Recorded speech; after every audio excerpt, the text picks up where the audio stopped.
Finally আহি গ'ল চৰকাৰী জিঅ' টেকিং ঘৰৰ এপ্ৰুভ লিষ্ট হয়। যদি আপুনি চৰকাৰী ঘৰৰ কাৰণে চেল্ফৰ জৰিয়তে জিঅ' টেকিং কৰিছিল বা আপোনাৰ ঘৰতো যদি জীৱিকা সখী বাইদেউ গৈ জিঅ' টেকিং কৰিছিল, তেনেহ'লে এই ভিডিঅ'টো আপোনাৰ কাৰণে অতিকৈ গুৰুত্বপূৰ্ণ, কিয়নো যিখন ফাইনেল এপ্ৰুভ লিষ্ট সেইখন ইতিমধ্যে প্ৰকাশ কৰা হৈছে। সেই লিষ্টখন আপুনি কেনেকৈ চেক কৰিব, আপোনাৰ নামটো সেই লিষ্টখনত অন্তৰ্ভুক্ত হৈছে নে নাই, এপ্ৰুভ লিষ্টখন কেনেকৈ আপুনি আপোনাৰ হাতত থকা মোবাইল ফোনটোৰ সহায়তে ডাউনলোড কৰিব পাৰিব, সবিশেষ জনাম এইটো ভিডিঅ'ৰ জৰিয়তে।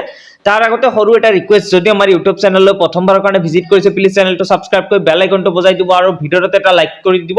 প্ৰত্যেকজন জিঅ' টেকিং কৰা ব্যক্তিয়ে কিন্তু এই লিষ্টখন চেক কৰি জানিব লাগিব যে আপোনাৰ নামটো এপ্ৰুভ লিষ্টত আহিছে নে নাই। আপুনি সেলফৰ জৰিয়তেই হওক বা আপোনাৰ ঘৰত যদি জীৱিকা সখী বাইদেউ গৈ জিঅ' টেকিং কৰিছিল, তেনেহ'লে কিন্তু আপোনাৰ এই লিষ্টখন চেক কৰা অত্যন্ত জৰুৰী। আপুনি চেক কৰি জানিব লাগিব আপোনাৰ এপ্ৰুভ লিষ্টখনত নামটো আহিছে নে নাই। বৰ্তমান সময়ত কিন্তু হাজাৰ হাজাৰ মানুহৰ কিন্তু ৰিজেক্ট হৈ গৈছে ইতিমধ্যে, যিটো ভেৰিফিকেশ্যন চলি আছে, ভেৰিফিকেশ্যনৰ জৰিয়তে বহুতৰে কিন্তু নাম কৰ্তন কৰা হৈছে। আপোনাৰ এই এপ্ৰুভ লিষ্টত নামটো আছে নে নাই কেনেকৈ জানিব, মই আপোনাক সম্পূৰ্ণ ডিটেইলছ জনাই দিম। আপুনি ভিডিঅ'টো সম্পূৰ্ণ শেষলৈকে চাই থাকিব। তাৰ কাৰণে আপুনি আপোনাৰ মোবাইল ফোনৰ যিকোনো এটা ব্ৰাউজাৰ ওপেন কৰি ল'ব। মই গুগল ব্ৰাউজাৰটো ওপেন কৰি লৈছো। ওপেন কৰাৰ পিছতে সাৰ্চ বাৰ সাৰ্চ কৰি দিব PM আৱাস গ্ৰামীণ। সাৰ্চ কৰাৰ লগে লগে অকণমান স্ক্ৰল ডাউন কৰিব। ডাউন কৰাৰ পিছতে ইয়াতে দেখিব পাৰিব category wise FTO generate details, তাত ক্লিক কৰি দিব। ক্লিক কৰাৰ লগে লগে কিন্তু আন এখন নতুন পেজ খোল খাব আৰু ইয়াতে এনেকৈ শো হ'ব আৰু ৰাইট সাইডত ইয়াতে দেখিব পাৰিব বেক এণ্ড হোম আছে। এই হোম অপচনত আপুনি ক্লিক কৰি দিব।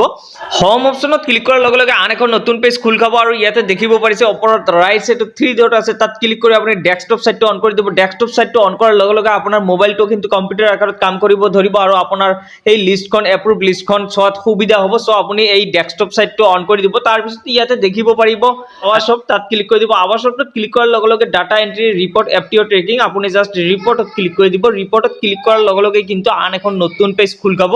তাৰ পিছতে অকণমান স্ক্ৰল ডাউন কৰিব। ডাউন কৰাৰ পিছতে ইয়াতে ডি নম্বৰত দেখিব পাৰিব GIS ৰিপৰ্ট আৰু ডি নম্বৰত সেকেন্ড নম্বৰত দেখিব পাৰিছে AB stock mobile inspection report, তাত ক্লিক কৰি দিব। ক্লিক কৰাৰ লগে লগে কিন্তু আন এখন নতুন পেজ খোল খাব আৰু ইয়াতে দেখিব পাৰিব সিলেক্ট স্কিম। প্ৰথমতে আপোনাৰ এইটো স্কিমটো সিলেক্ট কৰি দিব লাগিব। আমি যেহেতু প্ৰধানমন্ত্ৰী আৱাস যোজনা গ্ৰামীণ যিটো ফাইনাল এপ্ৰুভ লিষ্ট আহিছে সেইখন আমি চেক কৰিম। সো আপুনি প্ৰধানমন্ত্ৰী আৱাস যোজনা গ্ৰামীণ যিটো আছে এইটো অপশন সিলেক্ট কৰি দিছো। তাৰ পিছত অকণমান স্ক্ৰল ডাউন কৰি সিলেক্ট লেভেলত ক্লিক কৰি আপোনাৰ এইটো দেখিব পাৰিছে অল, এইটো আপুনি সিলেক্ট কৰি দিব।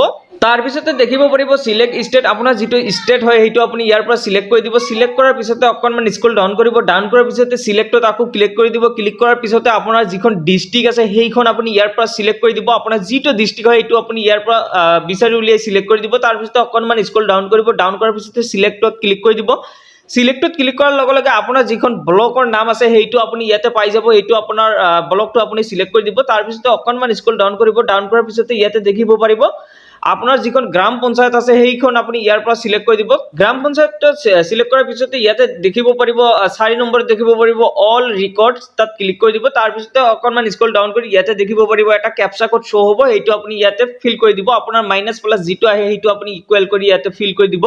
তাৰ পিছতে দেখিব পাৰিব ভিউ ডিটেইলছ, তাত ক্লিক কৰি দিব।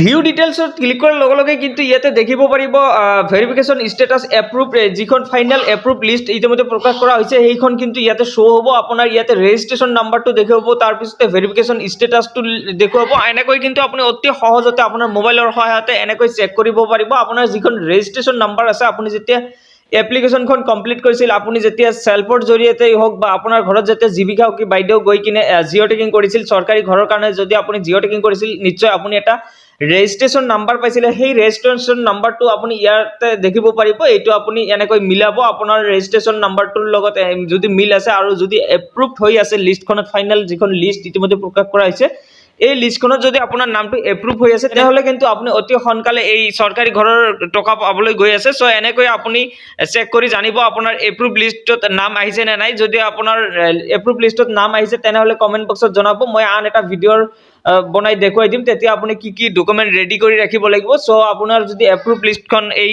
লিষ্টখনত যদি আপোনাৰ নামটো আহিছে তেনেহ'লে আপুনি কমেন্ট বক্সত জনাব। আন এটা ভিডিঅ'ৰ সৈতে মই দেখুৱাই দিম কি কি আপুনি কৰিব লাগিব বা কেনেকৈ আপুনি প্ৰথম কিস্তিৰ টকাটো লাভ কৰিব। সো এইখিনি আছিল আজিৰ ভিডিঅ'ৰ মূল বিষয়বস্তু। যদি ভিডিঅ'টো ভাল লাগিছে আপোনাৰ বন্ধুবৰ্গলৈ শ্বেয়াৰ কৰি দিব আৰু যদি চেনেলটো নতুনবাৰৰ কাৰণে আহিছে চেনেলটো সাবস্ক্ৰাইব কৰি বেল আইকনটো বজাই দিব।